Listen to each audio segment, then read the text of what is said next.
Hi everyone who's joined us early. We'll be starting in 5 minutes. Thank you.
Hi there, we're starting in 2 minutes, so you won't be able to hear anything until then. Thank you.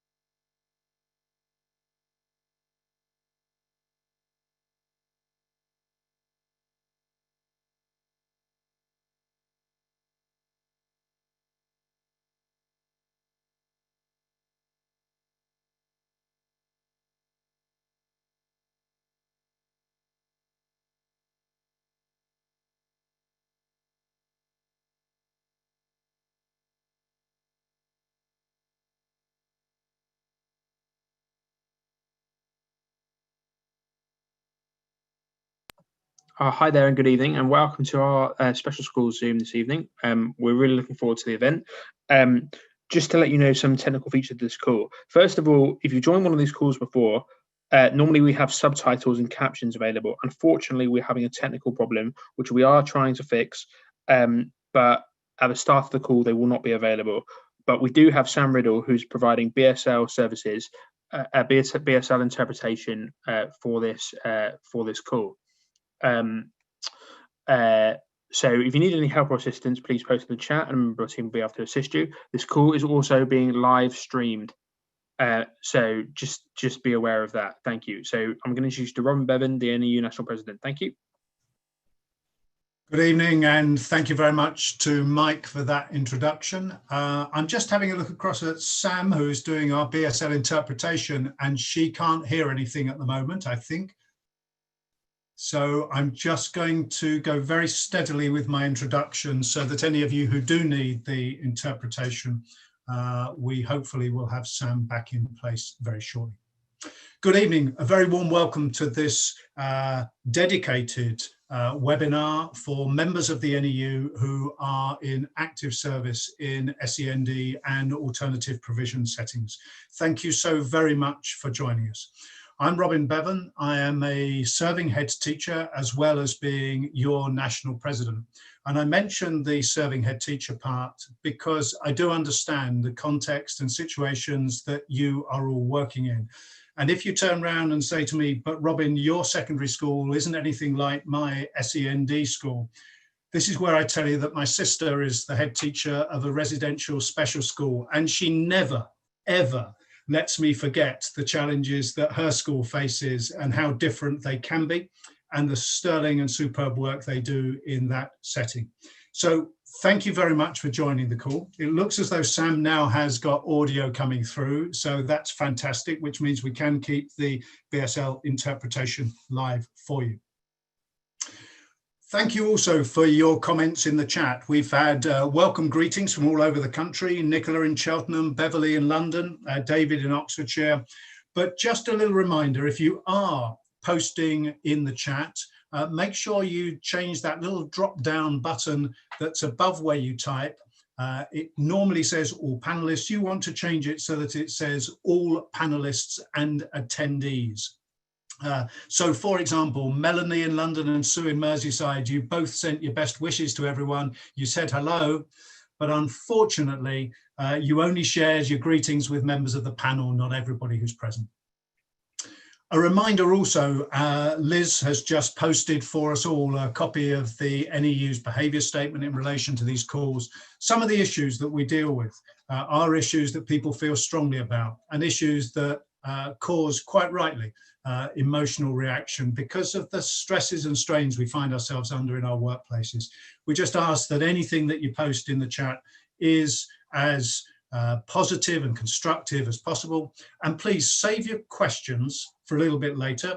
You'll be able to post them in the Q&A function, but what would be really helpful to the whole team here is if you post your questions after you've finished listening to the contributions from Kevin Courtney and Mary Bousted. Just before I hand over to our joint general secretaries, my thanks to Liz, to Lawson, to Laura, to Mike and to Henry. They're all hidden behind the scenes and actively helping us run this call tonight. So thank you very much to the technical team. And now I hand over to Mary and to Kevin. Good evening to both of you. Thank you so much, Robin, and thank you for the role that you're playing as the president of the NEU, as well as keeping up your duties as a serving head teacher at the moment. It is well appreciated by me, Mary, and I know thousands of members of our union. And to those on the call, good evening and welcome to you, members in special schools, in pupil referral units and other forms of alternative provision. And we're so pleased that after a hard day's work, you are here with us on this call. Your essential, highly professional, expert work supports some of the most vulnerable children and young people in our country. Too often, your work is overlooked and under-resourced.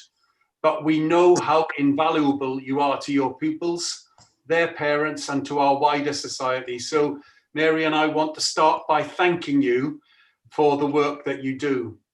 We also know that you're part of a very active network of members of the NEU working across special schools. And there is a huge solidarity in the sector because you understand the challenges and the expertise needed in this sector better than anyone else. We need to work with you, as we have been working with you, to share information so that we can make the case strongly to government and employers and to help you to make the case in your workplace. And good evening, everyone, from me as well as from Kevin and from Robin. You will know that a week last Sunday on the 3rd of January, we held a huge Zoom call where we advised members that SAGE, the Government Scientific and Emergencies Advisory Committee, had concluded in its meeting with ministers on the 22nd of December that with the increased transmission of new COVID variants, even with a full lockdown, including schools, SAGE could not conclude that the levels of viral transmission would be reduced. We advised our members of their rights under Section 44 of Employment Law not to work in an unsafe environment, and thousands of members wrote to their head teachers using model letters provided by the union to exercise this right. And we know that the next day, in conjunction with a rebellion by over 32 local authorities, and in the face of warnings by the UK's 4 chief medical officers that the NHS, if COVID continued on its current track with the rising levels of viral infection, that the NHS would be overwhelmed by COVID cases. Indeed, in many areas of the country, in hospitals, they are in severe danger of that actually coming to pass. What we also know on that Monday, the 4th of January, was thousands of teachers and support staff didn't attend their workplaces, resulting in many head teachers having to make the decision that their school would that day operate remotely. On the evening of the 4th of January at 8 o'clock, Boris Johnson announced school closures for mainstream schools, which remain open to the children of vulnerable workers and key workers. We think that decision by the Prime Minister was in part motivated by our campaign and our stance, and we think that it has made our society that bit safer. You know that we have concerns remaining about the number of children, particularly in primary schools, and as we're going to talk about on this call, in special and alternative provision. So after the Prime Minister's announcement on Monday the 4th that schools are vectors of transmission and had to close apart from key worker and vulnerable, the DfE moved into its new phase. And although on one level they claim that they're treating special, primary and secondary the same, key worker and vulnerable only, the problem is on their definition of what vulnerable is. That means in practice, in their view, that special schools and AP would be fully open. Now, we immediately in the union, having recognised a step forward, we recognised what challenge this was in the different treatment of mainstream and special schools. And we wrote to the government asking for scientific evidence that keeping special fully open and incidentally early years fully open, what effect would that have on transmission? We haven't yet had replies to those points that we've been making to them. We are working at a high level, me and Mary and other staff, with other unions to pressure the DfE to give much better support to special alternative sectors and to narrow the definition of vulnerable students, to lobby for more staff and space as we're doing in other areas as well. We believe that the children that you teach do need extra. That's why they're in your settings in the first place. But some of them, we believe, aren't properly called vulnerable when they're at home. They can be at home safely. However, we do recognise that many of the young people in your sector will really struggle to learn and engage from home and will need to be on site. Pupils in pupil referral units can be classed as vulnerable, and reduced time in education is a huge risk factor to them. And we know that many of these pupils will have safeguarding issues. The challenges in these children's lives does make school or alternative provision a safe haven. But you know that more than anyone. You don't need to be told that by us or by the government. And we need to say that your health, your family's health, and our community's health mustn't be compromised either. So the NEU has consistently argued that the government cannot carry on pretending the virus isn't happening, always reacting too late. It cannot carry on pretending that its COVID safety measures will make schools safe, because in too many cases, those safety measures are not stringent enough to prevent schools becoming, as Boris Johnson admitted, vectors for COVID transmission. We know from some survey work that we're doing from other sources that many special schools and PRUs still had very high attendance last week, even when it was dropping somewhat in primary and secondary. So what advice is the NEU giving at this time? So that's a good question, Kevin, and I'm here to answer it. And the answer is we're giving different advice for special schools and pupil referral units. We are advising heads to triage or prioritise pupil attendance and balance the needs of pupils who must attend with the balanced need to secure safe workplaces and to reduce COVID transmission in PRUs and in special schools.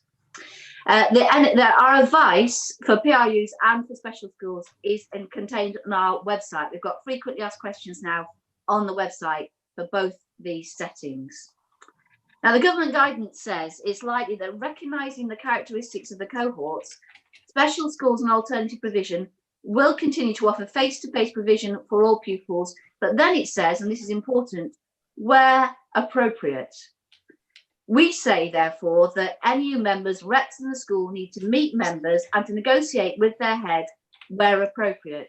And we're really pleased to say that we have some examples now from reps who have been informing us about where those negotiations have taken place and how they have managed to reduce the number of pupils on site by having real discussions with the head and with parents about where it is appropriate for them to be in school and where it is appropriate for them to be at home learning remotely. We are advising that special schools should not be running at full pupil capacity and that pupil referral units need to reduce numbers or increase staffing where possible. We know getting supply teachers in these settings can be challenging, but we are demanding that the government do much more to support special settings. For example, more staff and more space. Now, we think that the Department for Education is putting these settings in a really difficult position by telling all pupils, by telling all parents to send all the pupils with education healthcare plans into schools full time. We think that this advice from the DfE ignores staff absence rates, which are increasing because of COVID. And it increases difficulties in terms of social distancing, and it ignores the fact that many pupils in special schools will not be able or will not be willing to take the lateral flow tests when they're offered. So we've now also put a lot of work into advising what members should do. So what should you do in order to enable yourself to work in a safer surroundings at work, in order to have more manageable numbers of pupils in school, in order to keep the schools safe as possible, and so it doesn't become a vector for transmission. So the first thing that we're advising you to do is read the NEU FAQs and the January advice on the website. It's new advice for this term. Share the advice with members in your school and tell us, we want to know where schools have reduced numbers successfully, to the satisfaction of parents, so the right pupils are in school and the right pupils are learning remotely. And how have you done this and how have you achieved it? Because we will share good practice in achieving lower numbers in school. For example, some special schools in Leicester we know today have reduced numbers. Ask your head teachers, if you're a rep in the school, ask your head teachers or get a meeting together and ask your head teacher to risk assess the students and work out which students could be accommodated at home, particularly where an underlying health need means a student needs to be protected from catching COVID. We think the blanket approach by the government just simply isn't helpful. Many pupils we know, as we've said, as Kevin has said, will need to be on site, but others may well be able to learn at home. And we want head teachers, many of whom will be NEU members, but even if they're not NEU members, if they're ASCL or the NEHC, we want them to work with you, with NEU members in the school, to work out a more flexible approach than the government is advocating to reducing numbers and working out the right ratios between staff and students so that you can be COVID secure as much as possible in your workplace. We're gathering together new practical materials that can help, and those will include case studies. Case studies are really important because they give detailed examples about how these things can be done. And we're going to publish those on our website so that everybody working in any special school or any pupil referral unit can see what other colleagues in other schools or other PRUs are doing. We want you to work with other special settings in your NEU branch, and we'll find out where the local authority is doing things to support. We do now know of some local authorities who are being very helpful, and we will publicise this and work with local authorities to get all local authorities to be more helpful. And clearly, if you're clinically extremely vulnerable or you're pregnant in your 3rd trimester, you must work from home. And if you have other health or age risks, which means you are at greater risk, you should ask for your risk assessments to be updated this January. If it's an old risk assessment, it won't do. You need a revised risk assessment, which takes into account that this new variant, the new variants of COVID, are in the best, they say 50 to 75% more transmissive than the original COVID virus. So that you must have those risk assessments updated. And Mary's spoken there about the fact that we are getting some good arrangements put in place in schools, head teachers wanting to work with us on that, and that we are going to collect case studies and share them. You may know that in our branches as a whole, we have WhatsApp groups for reps. And obviously in primary and secondary schools, there are lots in every branch. And so they're sharing experiences. We've got to do that on a slightly larger scale to share the successes across special schools. If you don't have a rep in your special school or PRU, we are urging you to think about volunteering to be the rep, to find somebody else to do it with and share it. And we've had 400 new reps come forward since the beginning of this term. So do think about doing that. We are trying to work with other unions about the shared way to prioritise students and support them in special schools and pupil referral units so that children can get access to education, but we can get numbers down and thereby reduce community transmission. We think rotas can be used. I've seen in the chat some people reporting that they are using rotas, and we know that rotas were used successfully by special schools during the first period of lockdown. Now, it's true that the DFE advises against rota arrangements, but we think they're legitimate. They're often unavoidable given staff absence rates due to self-isolation, and because now we've been saying it for some time, but even the government now says if you're clinically extremely vulnerable, you have to work from home. So that challenges the staff availability, and often rotas therefore become unavoidable. They're needed to reduce transmission. They can also mean that not all staff have to be in school all the time, and that also reduces community transmission further. We think rotas can give families respite and ensure more students are getting some support each week, and that key relationships with key staff are maintained. It's not quite the same situation, but in our sixth form colleges, rotas are running really effectively at the moment. In PRUs in particular, it's going to be harder to identify students that can stay at home full time because the risk of disengagement can be high. You're better judges of that than us, but part-time arrangements we think can be a lot better than no provision and keep people going. So we're going to gather those case studies of rotas and criteria used in preparing them, and we'll share that as widely as possible. I want to touch on some other issues that we're hearing about and raising with government urgently, and also that we'd like to know your views about. So one issue coming up quite a lot is about our support staff colleagues. And we are a union of teachers and support staff. And we understand that in some special and in some mainstream schools, there is a tension developing because teachers are being allowed to work from home, teaching remotely, but support staff being in all the time to teach the vulnerable and key worker kids who are in school. And that makes support staff worry that they are being put at a higher risk. Now, we are finding arrangements on that. It's hard to declare them from a national level, but we know that equitable solutions are being found at school level. So that's what we're looking for, is to know how members are doing it, again, to share case studies about how best to do that. A challenge in lots of places now is around lateral flow testing. And members are telling us in some places that when they've been exposed to someone who is positive, that instead of being told to self-isolate, they're being told that they do the 7 days lateral flow tests and continue coming into work, into school, unless they get a positive test.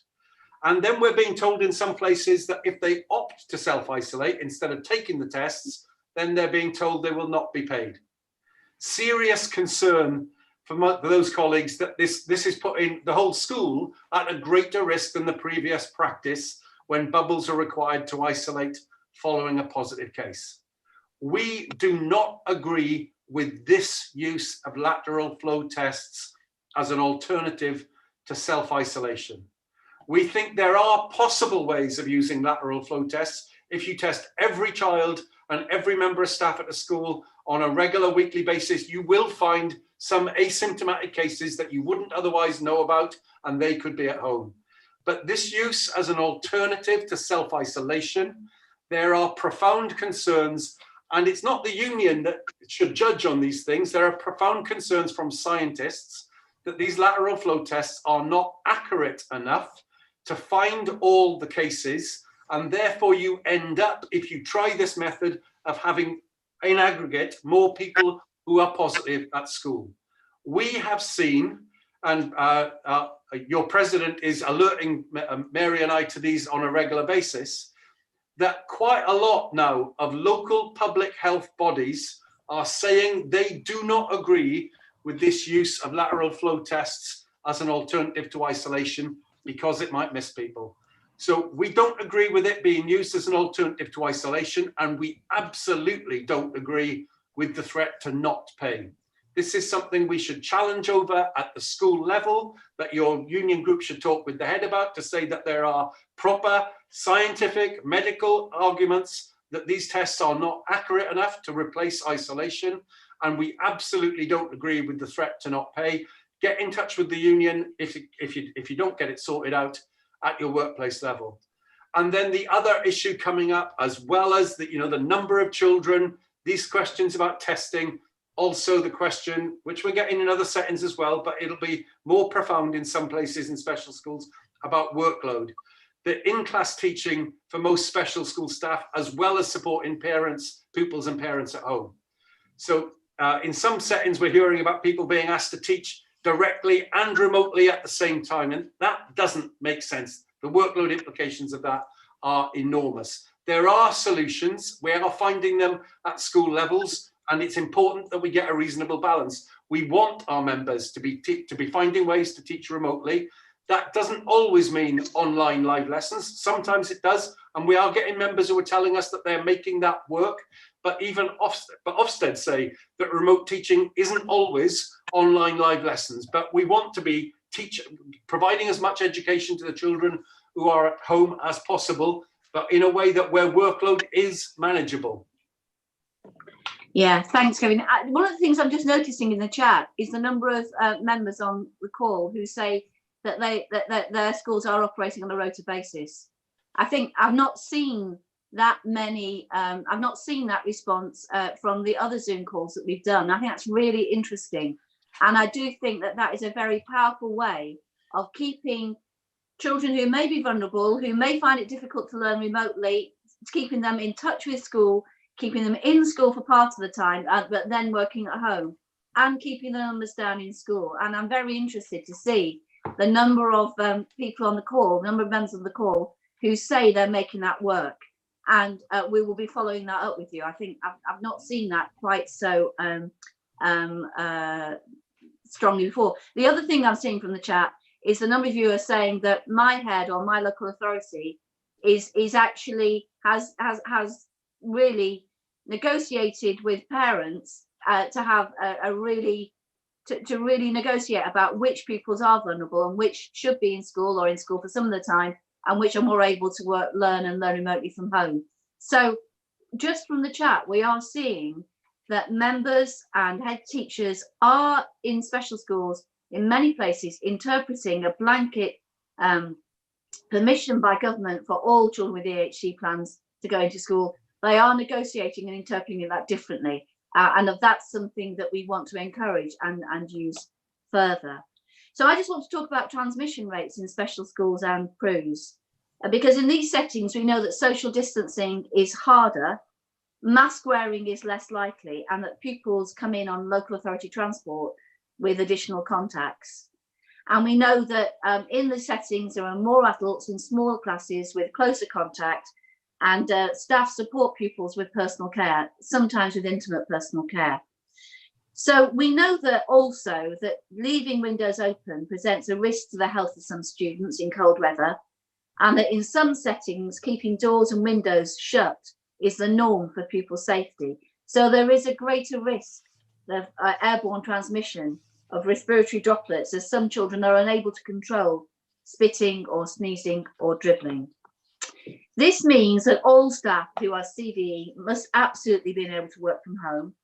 And if this isn't happening, you should either have a school meeting to make sure this happens, or if that is still not happening, contact your branch to get their support in order to secure that CVE staff work from home.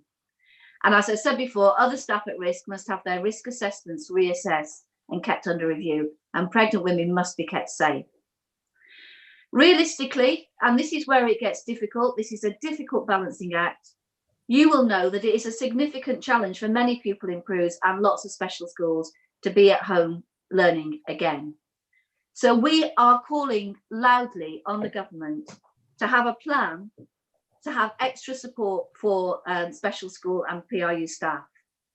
And we are the union that is doing that. We're campaigning on the digital divide relentlessly in the next few weeks. Where are the laptops? And why hasn't the government got them ready when a third lockdown was absolutely predictable? Special school, you've just done it on the chat. We know that you're really good at, you're really active and professional. We know that you're really good at sharing examples of what you've done in your school to balance access and safety. And we will be sharing these ideas early and urgently. Now, I want to return now to the use of Section 44. We withdrew our general advice on Section 44 because the government radically changed its position, moving from all schools to be fully open to mainstream schools being partially open to key worker children and vulnerable children.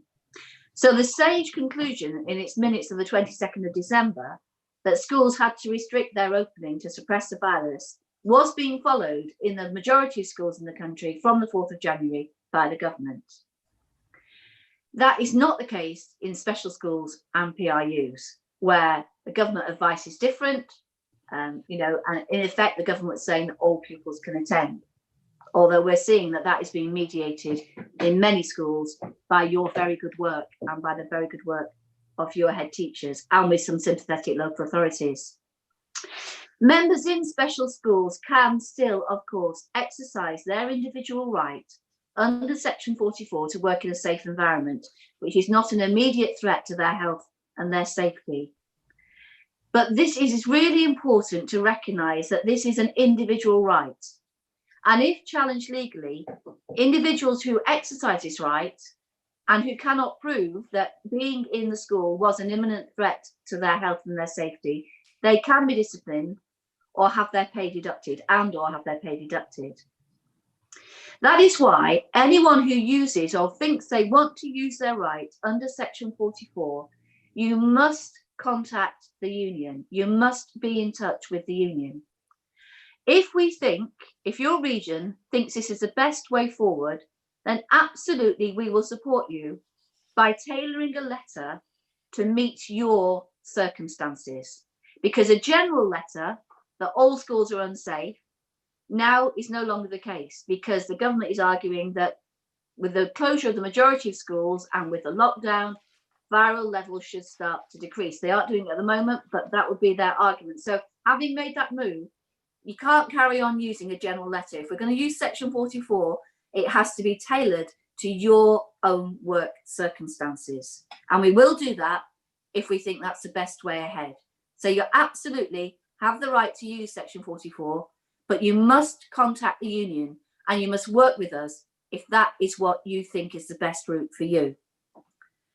But we think a more effective way forward in nearly all circumstances is to act collectively. If there are issues in your workplace which endanger your health and safety, then contact your school rep and arrange a virtual meeting. If you don't have a rep, contact your local branch officer who will support you to arrange a meeting. Discuss your concerns with other NEU members and then raise them with your head teacher. We hope that matters can be resolved, but if there is no resolution or insufficient action, then we can assure you this evening that we will act quickly. We have put in place now streamlined procedures to do an indicative ballot of members. we can get an indicative ballot of members organised within 24 hours. And if they are prepared to act, then we will inform the employer that we're moving to a formal ballot, school by school. In many cases, we are finding that when employers are informed that NEU is holding an indicative ballot, then employers move very quickly to address members' concerns. We found that last week in Coventry, where the local authority was encouraging far too many pupils to be in school. We also found it last week in Redbridge, where the local authority was stipulating that all teachers had to be in school, even when they were teaching remotely, and they could do that from home. At a time when the government was saying, travel only when you have to, work from home if you can, the local authority was saying that all teachers had to be in school. And that was changed because we moved very quickly to an indicative ballot, and then the local authority backed down. So do have a meeting, do raise the issues of concern with your head, but if they are not addressed, then get in touch with your branch, because we have streamlined procedures and we have instructed regional secretaries that in cases where members are unhappy and are prepared to take action, will move to an indicative ballot very quickly. And we want to say this finally, there is power, there is real power. We have seen that over the course of the beginning of this term.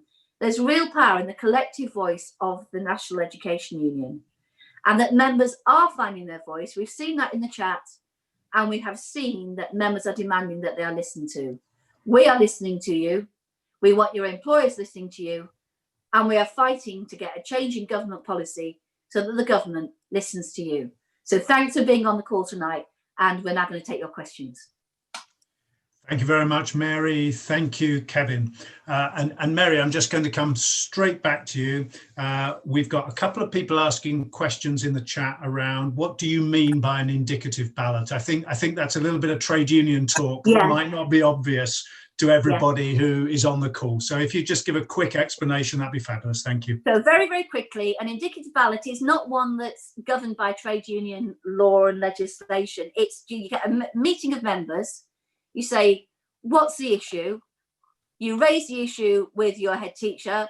The head teacher's response is either no response or an insufficiently proactive response to the issues you raise. And then you say to the members, are you prepared to take industrial action on this? And if the members indicate in an indicative ballot, just tell me on a WhatsApp group, are you prepared to take action? Then we inform the head that we've had an indicative ballot. Members are concerned about these issues. We are now moving to a formal ballot, and we find just that statement that members have had a meeting, they're unhappy about this, they're not happy with your response, so we're now going to move to a formal ballot. Just saying that in many, many cases means that there is a change, and you get a change in the attitude of the employer, and you get a much more sympathetic and proactive response to the issues that you're raising. Thank you. And anybody who is doing it would have the support of their local branch and regional officials in doing that anyway. So thank you very much, Mary. We've got over 900 on the call this evening. We've got over 1,000 watching the streamed version on YouTube. And just to let you know, some of you were asking earlier on in the evening, is it possible for my colleagues to watch this call or for us to go back and listen again to some of the advice? The answer is that we will be making, or we hope to make, the streamed version from YouTube available as a link so that you can go and watch that later. And please do so, and please share it. Second thing from me, just a little reminder, if you're posting in the chat, if you want everybody to see what you're saying, a reminder that you do need to change that little drop down so that it says all panelists and attendees. So Paul Cook from Lincolnshire, good to have you on the call. Jenny Powell from Basildon, Kathy Marshall from Trafford. All of you posted in the chat earlier, but your comments were only coming through to the panel, not to everybody on the call. Also, as Mary said, we've got some really fabulous examples coming through on the chat. And it's kind of difficult because you all work in such varied settings to fully understand some of the comments that you're making. So Naomi Bannigan, you've put a fabulous comment in about the fact that in your school you're on a 50% rota. Just be really useful if you're happy to do so, to put a comment about the context of your school, the numbers in your school, even name the school if you're happy to do, so that we know where that is. Wendy Skelton, you seemed to be saying it was a good thing in your school. that you've got classes of less than 7. In some special contexts, that would be quite a large group. So I don't know. Please give us as much information as you can. Maggie Knock, Chloe Gilly, Frankie Hughes, you've all said that you've got schools operating with less than a third of the pupils attending at any one time. If you're happy to do so, please put in the chat a little more information about those schools, those contexts. I'm just going to pick up a little bit on what Kevin said as well. We now know, in terms of, this is the lateral flow tests. We now know that the Director of Public Health in Southend, the Director of Public Health in Thurrock, the Director of Public Health in Cambridgeshire and Peterborough, in Portsmouth, in East Berkshire, and Waltham Forest, they've all said, don't use lateral flow tests to keep pupils or teachers in school if they've been in contact with a positive case. Their advice is very clear. We should still be self-isolating. And my view, and I'll say this as president, but I'll also say it with absolute confidence, my view is that that is the best public health advice in any of your special school contexts as well. If you have a positive case, all close contacts should be going into self-isolation. Many of you have been posting questions. We can't answer all of them, but we're going to just turn to a few of them now. If you've got very specific questions about your own personal context, don't forget the NEU has an advice line service, easy to locate. Please do post your individual questions for advice line, give them a call, see if we can help you with those. But I'm going to take some general questions first of all. I'm taking a question from Beverly Maron and another one from Leanne Bullman. And they're both asking about their own situations, but in a way that I think will be just really helpful for everybody to hear.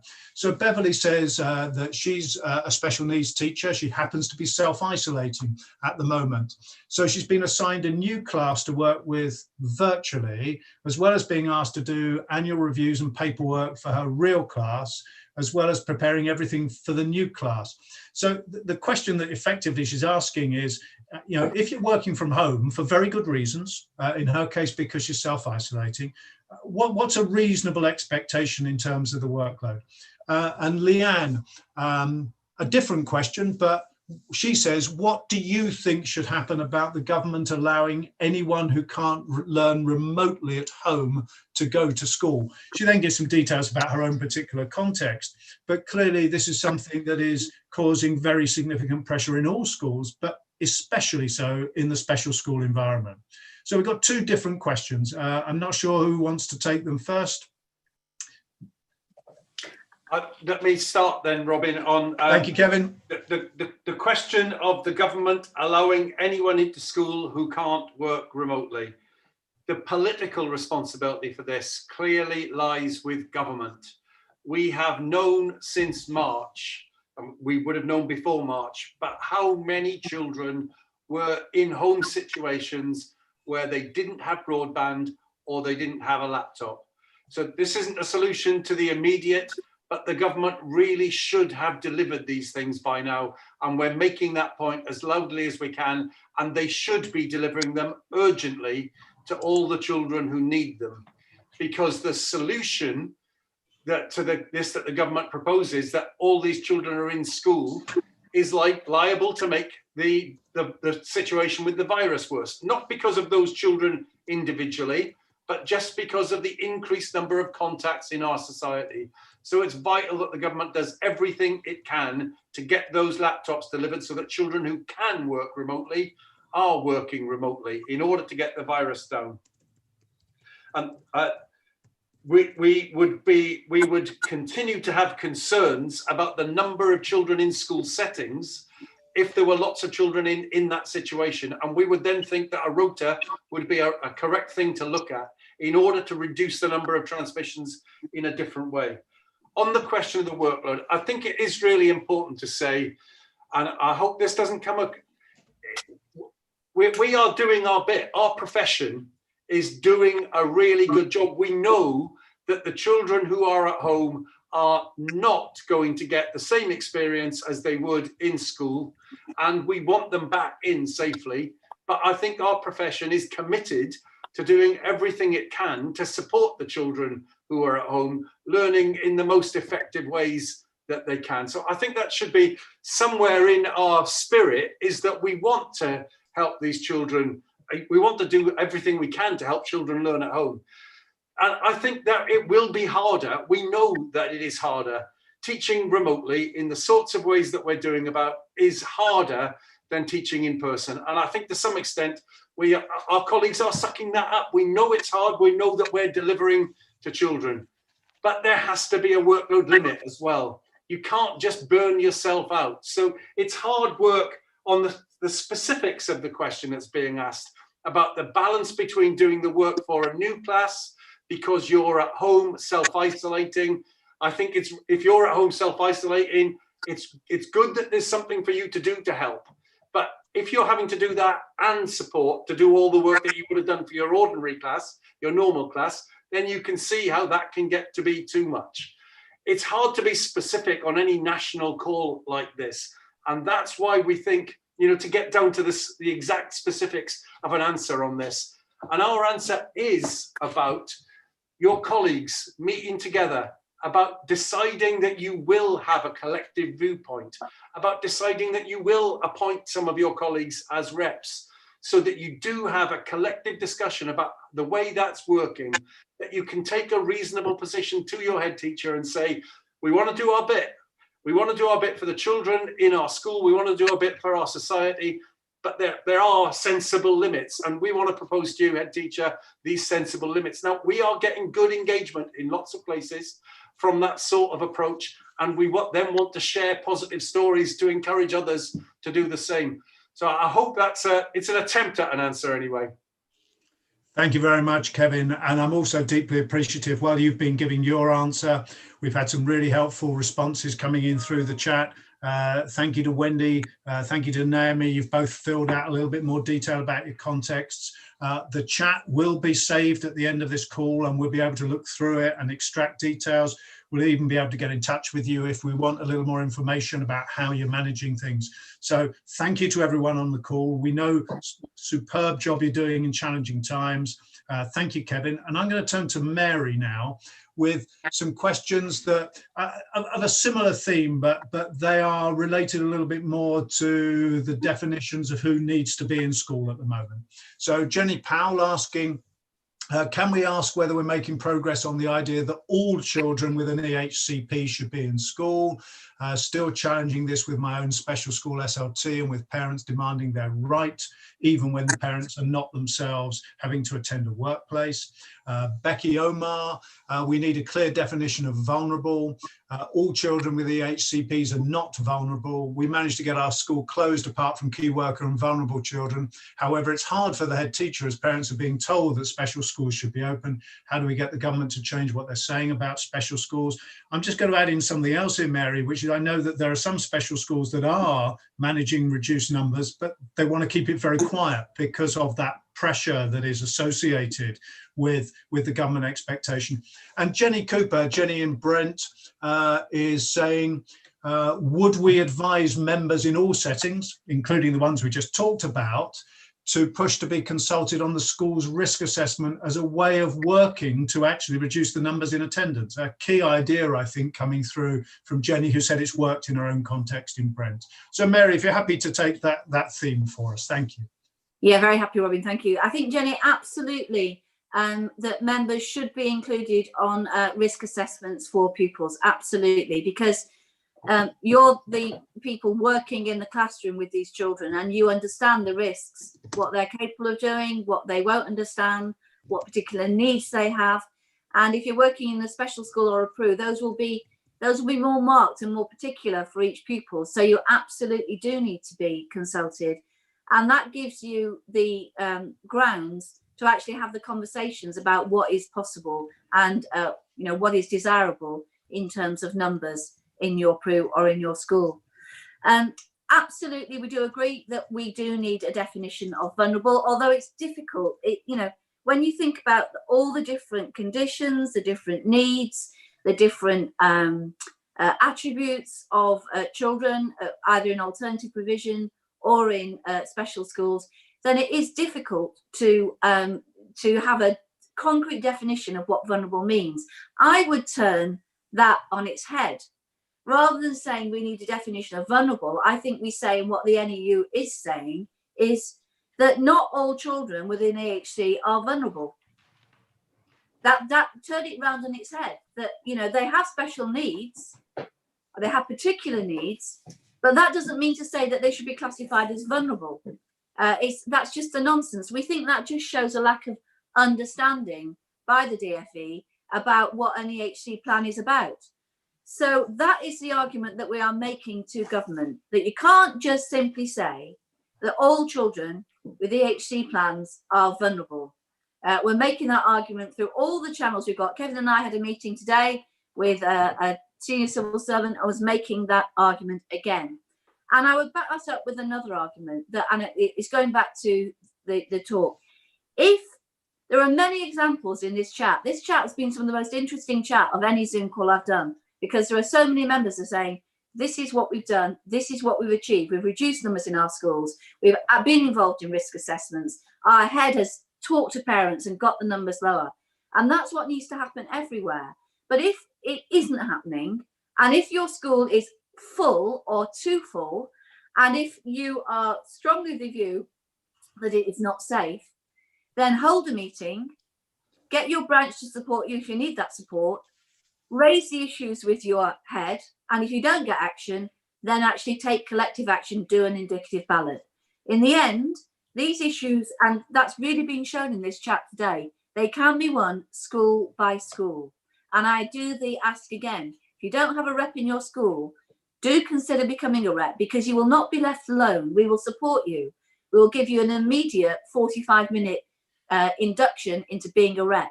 We will quickly get you signed up for rep training from your regions, and you will learn so much about employment law, about communicating with your members. You'll get so much help from the union that you will be a really important person in your workplace, both for your colleagues and for school management. So if there isn't a rep in your school, do consider strongly becoming a rep yourself. The more we can get strong NEU groups within special schools and within PRUs, the more we will improve the working conditions for our members, and the more we will do to improve education for the pupils in those alternative settings and in those special schools. Thank you very much, Mary. And while you were talking, you were getting a lot of positive affirmation through the chat, particularly around the comment that not everybody with an EHCP is vulnerable. And indeed, the fact that many families where there is a child with an EHCP consider that to be a borderline insult, actually, about the nature and status of their fabulous child. So I'm going to turn to a question that's been posed by one individual. I'll just say it's Alex. It's very specific, but it's about employment when you're on a temporary contract in circumstances where work is fluctuating. And Alex says this: I'm a teaching assistant employed by an agency and was, prior to the lockdown, on a long-term placement with an SEN school right through until July at least. Should the school still be honouring my placement and paying my wages to the agency? They're not, and nor are my agency currently furloughing me, leaving me de facto unemployed. Very specific question, but there'll be quite a few people on this call who have got employment that isn't necessarily on the basis of a permanent contract. Kevin, perhaps you could help us with that one, and then I'll come to Mary afterwards with some questions about PRUs. Thank you, Kevin. Yeah, thanks, Robin. And Alex, thank you for asking that question. So thankfully, there's a really clear answer in government guidance to this that is supportive, and we would want to pursue it. So the government says that if you are an agency member of staff, a teacher or a TA, and you are in a placement with a school that is long-term, and in Alex's question, it's through to July 21, so it's very long-term, then the school should honour that commitment. So the government's rationale for that is if they have to furlough you or if you have to sign on, then they're already paying. They want the school to carry on paying. So Alex, your school, according to the government, should be honouring your contract and using you as an agency TA at their school. So do raise that with your union group at school and come to the union to take it forward with your head teacher. But let me say something wider as well, because not all agency staff are in current placements. So they're day-to-day supply teachers or day-to-day supply TAs, and they don't have currently a long-term engagement. So we think the supply agency should furlough them in those circumstances. The government has created furlough for that very sort of purpose. And we deeply regret that currently most supply agencies aren't doing that furlough. And as we understand it, although we are seeking conversation with the body of supply agencies, the REC, they're saying that they don't want to furlough if they have to make a contribution. The government requires employers who are furloughing to make a fairly minimal contribution. The government pays most of the furlough costs, but they ask them to pay some part of it. And the supply agencies are saying they don't want to make a contribution. Well, we think that is completely wrong. These supply agencies have made a lot of money out of agency TAs, out of agency teachers, where they take a substantial fraction, as you know, of what they charge a school on the daily basis. And they're now not willing to pay some of that back. And we think they definitely should. We'll be making that point more and more loudly. But in Alex's situation, the school should be honouring his placement there. Thank you very much, Kevin. And Alex has actually answered something of what you were saying, Kevin, in the chat. I just spotted it. And he was saying, do we have a specific reference to the necessary piece of advice and guidance, government advice and guidance? Alex, what I'm going to say to you and anybody else on this call is if we get down to that level of detail, please call NEU advice line. They'll be able to give you the relevant piece of information that you need. And I'm sorry, we can't do that level of detail right now, but I am going to do just a little bit of detail. Vimal Gopal, sorry Vimal, you have asked a question in the chat whether you can be a rep in your NQT year. The answer is absolutely yes, and if you are willing to be a rep, get in touch with us in the way that we've already recommended. We'll give you some training, make sure that you go through the appropriate process to ensure you have the support of the other NEU members in your workplace, but absolutely yes. I became a rep in my third year of teaching, but no reason at all why you can't be a rep in your very first year of teaching. And thank you for offering to do so. And indeed, Judy Ellaby, Judy is behind the scenes offering us some advice, and she's just told me she became a rep in her NQT year in Haringey. So you'll be following in good footsteps there.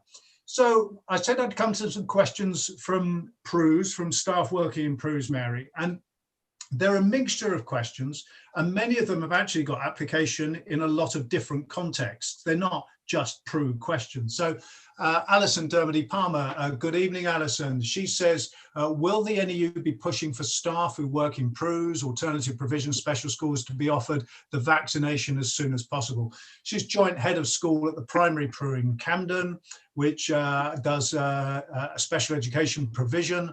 All our children are vulnerable. We're working in a school alongside the children every day. Don't feel that we've been a priority for advice and support given by the government. Anne Barker, what we can advise members who are in special schools, PRUs or alternative provisions if their partners or families are CEV, so extremely clinically vulnerable, or in their third trimester of pregnancy, so advice around that. And Jed, thank you for your question. Should all members of a bubble be informed of a positive test result? This is a good question. Staff and kids, we've had several positives in our small PRU, and we're not all being offered lateral flow serial testing, only those two being to be a direct contact. I had to let staff know we can actually choose to self-isolate if we do not wish to do the 7-day testing or anxious. I'm concerned we're going to increase transmission. So it's kind of blended mix of questions there, Mary. I hope you can cover as much as possible for those on the call. Thank you. I'll do my best, Robin. So I will start with the vaccination. We have signed a statement today that, you know, staff should be, you know, priorities for vaccination. But we don't think this is an uncomplicated or an easy thing. We can absolutely see why staff working in close contact with children do want to be vaccinated, because they are so concerned and absolutely have every right to be concerned about the threat to their own health and safety. But the people who are just saying just vaccinate the teachers and support staff are not thinking actually about community safety. In itself, that is simply not enough, because that will still leave the pupils able to transmit the virus into their homes. So if you're a secondary school age, 7 times more likely, primary school 3 times more likely than any other member of the household to transmit COVID into their household and from their household into the community. So vaccination is part of the answer, but that's got to be accompanied by much lower levels of viral transmission, a really efficient test, track, trace and isolate system, and schools being safe places to be for pupils and for staff. So, we're certainly not against the vaccination. And the other issue also is we do have to get the priority groups vaccinated, the ones who are most likely to die if they come in over with the virus, and that is related to age. So these are complex issues. We're working them through. We're talking to government. Kevin, do you want to say anything more about vaccination? No, I think that answer's great, Mary. Good. I know that he was working on vaccination today, and I know if I got the wrong answer, I'd get a worried look from him, but I wasn't seeing a worried look. So I'm glad that that's the right answer. And we've actually said, absolutely, pupils who are in special schools, PRUs or alternative position, if they're CV, then they shouldn't be in school or in their third trimester. Now, if their families are in school, that is, we're saying that as well. If you're likely to be taking the viral infection home to members of your family who are CEV, then you should be offered alternative work at home. There is plenty for you to do. With so many pupils learning remotely, there is plenty for you to do, both teaching them remotely and also supporting them pastorally and for pastoral care. And Jed, should members of the bubble be informed of positive test results? I know the government advice is that they shouldn't. I just don't understand that advice. I just don't understand it, because you are more likely to know than anybody else if you've been in contact or close contact with somebody who has tested positive. Now, I know that there may be data protection issues, but I do think public health has to trump those. Sorry, trump is the wrong word. I do think that public health issues have to overcome those right to privacy. And it's nobody's fault if they get COVID. If they get COVID, it's just something that's happened to them.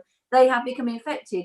So if there has been an infection in your bubble, we think you should have the right to know that, because then you can give, you can say, well, I do want to be tested. I do want to isolate because actually I have been in close contact. And I want to go back to what Kevin has been saying, what Robin has been saying. We do have clear concerns about the use of lateral flow tests in schools. It hasn't been done before. We don't think they're accurate enough. And we think the government's using them for the wrong purposes. Gavin Williamson said before schools went back that lateral flow tests would be used to root out the virus from schools. If he thinks that's what lateral flow tests do, he's more mistaken than I thought he was, that he has been, because they will not do that. That is not their purpose. Thank you very much, Mary. And I'm conscious, as we're just heading in towards the last few minutes of this call, that of course we know that the 2,000 or so people who've joined us tonight will be working in hugely varied contexts. And I'm sorry if tonight you feel perhaps your context, your particular setting hasn't necessarily had as much focus as others. What we're trying to do is choose questions that apply to as many people as possible. We're going to look at the chat, we're going to look at the questions, that will inform our advice and it will go on the website. So please, if you've posted a question tonight and you've not had it answered, it's not being ignored. We will do our very best to ensure that it forms part of our advice going forward. I am going to take just a couple of questions to come towards a conclusion. And Kevin, these questions effectively boil down to the following situation.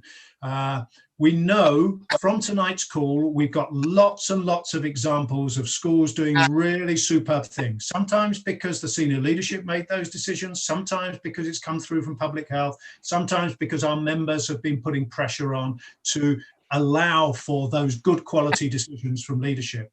But the question is kind of, well, what happens if that doesn't happen? So Anna has asked the question, what's the percentage of union members needed to go forward with an indicative ballot? So essentially, what do I need to do to take that next step? And Stuart says, we talk to our heads, we negotiate with the council, they continue to insist that special schools should remain open.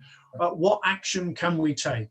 So similar kinds of questions. People are saying, well, we have tried and we're keeping on trying, but what do we then do? Kevin, if you would, please. Thank you very much, Robin. I think it's really important in this that we talk in a way that looks to the moral high ground. We want to educate our children as best we can, and we also want to keep our community safe. And I think some people are just not acknowledging how challenging the situation is for our country and our society at the moment. So some examples that I've heard locally, I am in London and the situation may be worse here, but this is moving out across the country. The Royal London Hospital normally has 2 ICU wards. Now it has 7. The fire brigade are driving ambulances. There are volunteer police officers driving ambulances.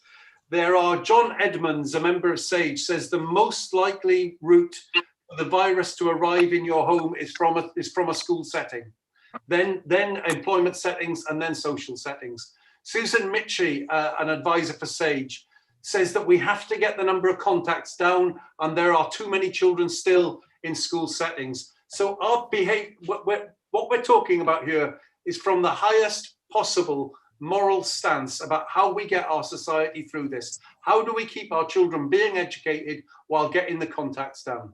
Now, the industrial action route is not a route that we favour. We favour head teachers and our members reaching sensible accommodations about these things. When we go down the ballot route, you need a strong majority of members to go down that route. So it's important that you talk to your colleagues about what they think what they think really matters about how we take this forward. It's a collective decision always that you're looking for, and that collective position is often enough to persuade a head teacher that what we're saying is the most sensible thing. It is the right moral thing. And if we support you as well with all of these positive examples that we're seeing in the chat, that can also help you to persuade your head teacher that what we're suggesting is the right way forward. Thank you very much, Kevin. And just before we sign off, Mary, did you want to just offer a few final words of encouragement and support to our fabulous special school members? Thank you. I have to say that the chat in this call has been some of the most inspiring that I have ever seen on the chat. It's clear to me that you are a well-organised, very professional, very confident sector, and that you're making, in many cases, the right decisions to keep your pupils in touch, but to lower levels in school through rotas and through sensible arrangements with parents about classifications of vulnerable. There is a huge amount that you are doing for yourselves, and that's fantastic. But your union is here to support you doing more, to doing it better, and to do it in a more organised way. We're here to give you guidance, advice, and information. Keep going to our web pages. We will keep updating the guidance, advice, and information.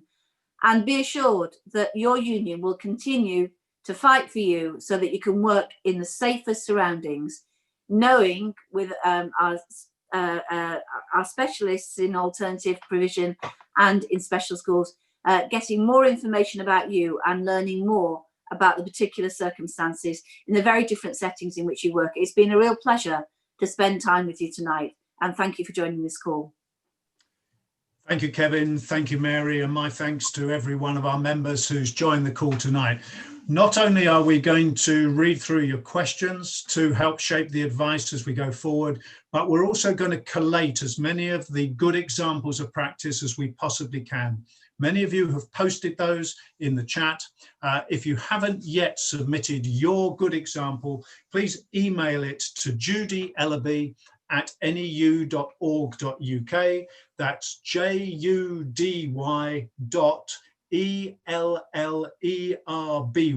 Judy Ellaby @neu.org.uk. That address does appear in the chat, but it may be disappearing off the screen even as we talk.